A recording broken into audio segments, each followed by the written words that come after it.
झारखंड प्रदेश के सभी माननीय जिला अध्यक्ष, सभी प्रदेश कार्यकारिणी के पदाधिकारी और माननीय सदस्य,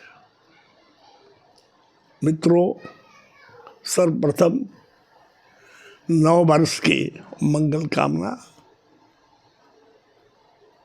आज मैं आपसे एक विशेष विषय पर रूबरू हो रहा हूँ।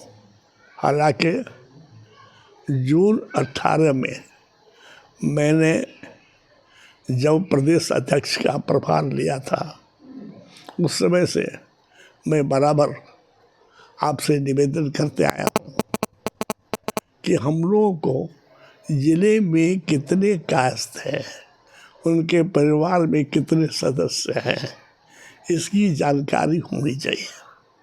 मैंने पहले भी अनुरोध किया था कि जब हर वर्ष चतुर्भुज पूजा होता है तो पूजा कमेटी के सदस्य हर मोहल्ले में जितने कायस्थ परिवार है उससे सहयोग राशि लेने के लिए जाता है। जहाँ तक मेरी जानकारी है, अगर चतुर्भुज पूजा कमेटी सहयोग राशि के लिए किसी परिवार के पास जाती है, कम या बेस निःशुल्क सहयोग, शुल्क सहयोग अपना अवश्य देते हैं और संध्या समय या उसके बाद जो सहभोज होता है उसमें करीब करीब शामिल भी होते हैं, कुछ चर्चा भी होती है। जब तक आपके पास जिले के सभी परिवार की सूची नहीं हो, उनके परिवार के सभी सदस्यों की सूची नहीं हो, तब तक आप किसी भी तरह के कोई योजना बनाने में समर्थ नहीं होंगे। ऐसा करने से दो प्रश्न हैं, एक तो रोजगार या कोई छोटा मोटा उद्योग करने के बारे में उनकी राय है, और दूसरा शादी विवाह जो होता है वो बहुत बड़ी समस्या है, उससे आपको कुछ जानकारी मिलती है। खैर, अभी तक मुझे जानकारी नहीं है कि हर जिले में एक गणना समाप्त हो गई है या आरंभ हुई है। हजारीबाग जिले में आरंभ हुई थी, किसी कारणवश बंद हो गई। हमारे भी जिले में कुछ सूची है, कुछ सूची तैयार है, लेकिन वो सूची कंप्लीट जिले का नहीं है। हमारे इस जिले में 4 या 5 जगह पूजा होता है। एक पूजा कमेटी ने जैसा हमने अनुरोध किया था वैसे बना के दिया है, लेकिन जब तक जिला का सब कमेटी का नाम पता नहीं मिल जाए तब तक हम कोई योजना नहीं बना सकते। वैसे मैं अपने अनुभव के आधार पर हर जिले में क्या संभव है, हम लोग को कहाँ नौकरी मिल सकती है, कौन सा उद्योग चालू हो सकता है, किन विषयों पर हम चर्चा कर सकते हैं, हर 24 जिले के अध्यक्ष को मैंने वो अपनी योजना भेजी है। वो जनगणना से नहीं संबंधित है, किस जिले में कौन सा उद्योग, कौन सा धंधा, कौन सा बिजनेस किया जा सकता है जिसमें हमारी सहभागिता हो सकती है। ये मैंने अनुभव के अलावा गजेटियर से जिला में जो विवरणी होती है जिला योजना उसे तैयार करके लिया है। लेकिन ये तैयार करके हमने भेजा है, आप सक्षम है उसमें आगे पीछे करने के लिए कि कौन योजना कहाँ तक लागू होगी, कहाँ का हमारे समाज के लोगों के साथ संभव है। इसलिए मेरा अपना मानना है, सांस्कृतिक रूप से, राजनीतिक रूप से, आर्थिक रूप से अगर हमें सक्षम होना है, इस चुनौती को बर्दाश्त करना है, झेलना है या सामना करना है, तो ज़रूरी है कि हम अपने ज़िले के हर परिवार की बृहत सूची तैयार करें, उनसे मांगे भी कि आपको क्या समस्या है उसके बारे में कुछ जानकारी दें। ऐसा नहीं कि समस्या को हम समाधान कर सकते हैं, समाधान करने की बहुत सी चीज़ बता सकते हैं। दूसरी बात है कि आपको आज नहीं कल जातिगत गणना होना है। बिहार राज्य में तो सब बंद हो चुका है, यहाँ भी पॉलिटिकल विल चाहती है कि जनगणना हो। आज से 4 दिन पहले नगर निगम के चुनाव के लिए कौन सा क्षेत्र महिलाओं के लिए आरक्षण किया जाए, कौन से क्षेत्र ओबीसी के लिए, कौन क्षेत्र फॉरन कंपनी से, इसका गणना हुआ है। हमारे पास खुद लोग आए थे कि किस जाति के हैं, कितने परिवार के सदस्य हैं। तो कल आज तो हो रहा है आपको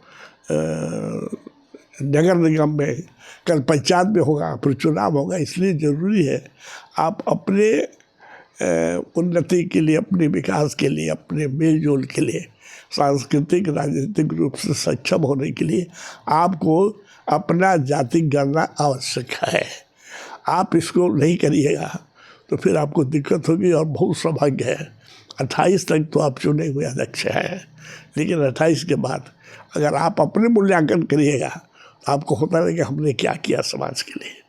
राजनीतिक प्रकोष्ठ के बारे में हमने सबसे रिक्वेस्ट किया था, कुछ सम्मेलन होना चाहिए, वैवाहिक परिचय सम्मेलन होना चाहिए। आजकल अपने समाज में लड़का लड़की की शादी करने में बहुत दिक्कत है। क्यों? हमारे पास खेती नहीं है, हमारे पास कोई बढ़िया रेगुलर बिजनेस नहीं है, हम बच्चों को पढ़ा देते हैं।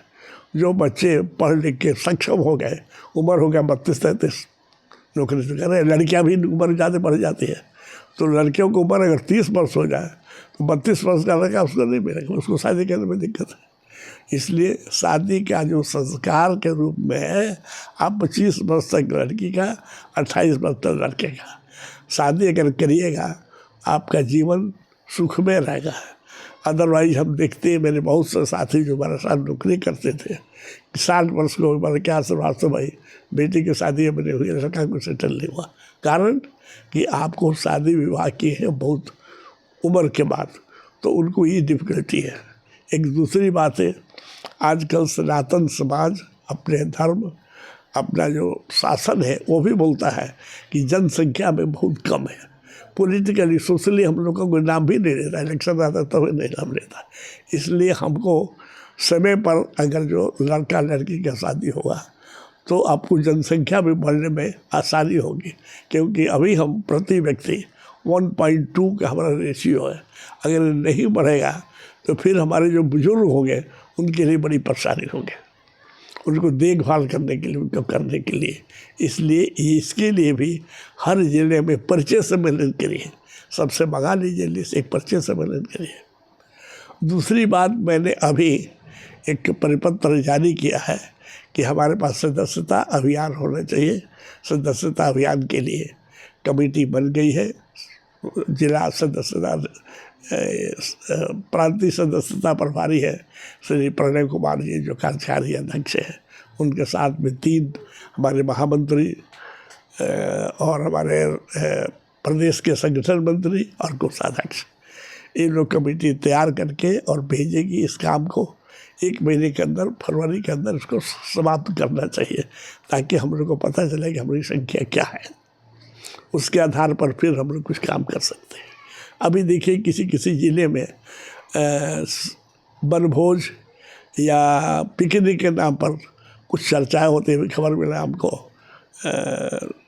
गिरिडीह में बहुत अच्छा प्रयास हुआ है कि 700 शो हुआ, उसमें हम नियोजन के बारे में, शादी के ब्याह के बारे में, बुजुर्गों की सेवा के बारे में, अपनी राजनीतिक आंकलन करने में अच्छा प्लेटफॉर्म मिलता है। इसलिए जनवरी के महीने में आप मिलन हो, पिकनिक के नाम पर कोई ज़रूर आयोजन करिए, लेकिन आयोजन करने में हम समझते हैं कि प्रति व्यक्ति जब ये आयोजन करते हैं तो उसको कुछ पैसा लेना चाहिए, प्रति व्यक्ति या प्रति परिवार। अगर आप सोचेगा कि कहीं से प्रायोजित हो तो ये संभव नहीं है। इसलिए एक बना के जो ये भी करना चाहिए। एक मेरा सबसे महत्वपूर्ण बात अभी है कि आपको झारखंड सरकार ने बहुत सी योजना बनाई है। मैया योजना है, 18 वर्ष से 50 वर्ष के हमारे जितनी लड़कियां हैं सब कुछ योजना में से क्या कर रहा है, एगो फार्म मिलता है प्रज्ञा सेंटर से भरिए और उसको भेज दीजिए।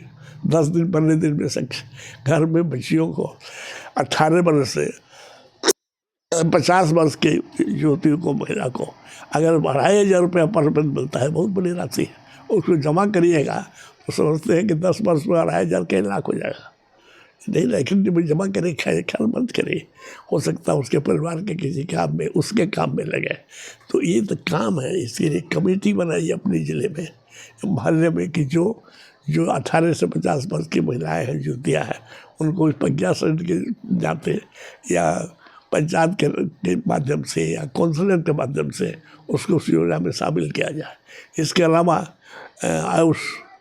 आयुष्मान निधि या क्या बोलते हैं जो 5 लाख तक का फ्री बीमा है, 5 लाख तक फ्री इलाज है आयुष्मान योजना के अंदर, इसका लाभ हमारे परिवार के लोग नहीं लेता। हम खुद और वो भी देखते हैं अपने साथ में काम करने वाले बहुत परिवार को। हम तो कहाँ से भाई कहाँ जाएंगे, नहीं जाएंगे। तो जो कमाते हैं, खाते कम है, पहनते कम, उसी में आपका खर्चा हो रहा है। ये ज़रूरी चीज़ है। उसी तरह जनरल महिलाओं के लिए, बुजुर्गों के लिए सरकार, भारत सरकार हो या राज्य सरकार हो, बहुत सी कल्याणकारी योजना की है। आप जिले में एक कमेटी बनाइए, सर्वे कराइए, उस योजना के अंदर हमारे जितने लोग आ सकते हैं, शामिल के योग्य हैं, उनको शामिल कराइए। बहुत बड़ा उपकार होगा समाज के प्रति आपको। छोटी बात नहीं है, आप इसको समझते नहीं। बहुत आदमी सोचता है हम तो कहाँ थे, बड़ा परिवार के आदमी, हम क्यों जाए। अरे 2,500 रुपये सरकार देती है, उसको लेने में किसी खर्चा तो नहीं मांग रहा। 5 लाख रुपये का जो आती है आयुष्मान कार्ड हम नहीं ले रहे हैं। अभी 5 लाख का बीमा होता है वो नहीं ले रहे हैं। नहीं ले रहे तो अपनी गलती भुगती है। ये लेना बहुत ज़रूरी है। मेरा निवेदन है, आग्रह है, इस काम को करिए। जनवरी महीने में ये काम समाप्त होगा और हमारा सदस्यता अभियान अगर चालू हो जाए काम होगा, बहुत बड़ा काम होगा, बहुत बड़ा काम होगा। अदरवाइज जिस दिन आप पद छोड़िएगा उस दिन बहुत अफसोस होगा कि हम तो प्रदेश पदाधिकारी थे, जिला के अध्यक्ष थे। हम आज तक हम जिला में जो भी काम करते हैं जिला अध्यक्ष के करते हैं। पहला बात हम निवेदन करते हैं कि जिले में जितने पदाधिकारी हों, हर हालत में उनको सक्रिय सदस्यता लेना है।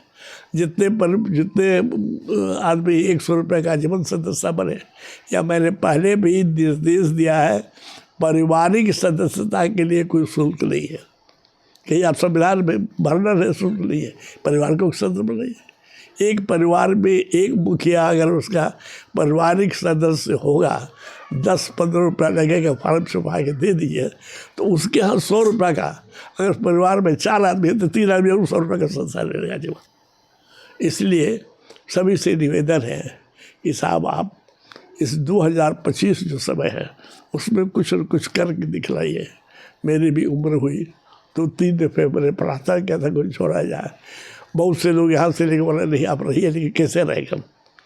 लेकिन आप कोई भी आदमी को सेलेक्ट करिए जो सामर्थ्यवान हो, जिसकी इच्छा हो काम करने के लिए। ऐसा नहीं किसी को देख लिया कोई पद दे दिया कोई काम कर दिया, ऐसा नहीं होना चाहिए।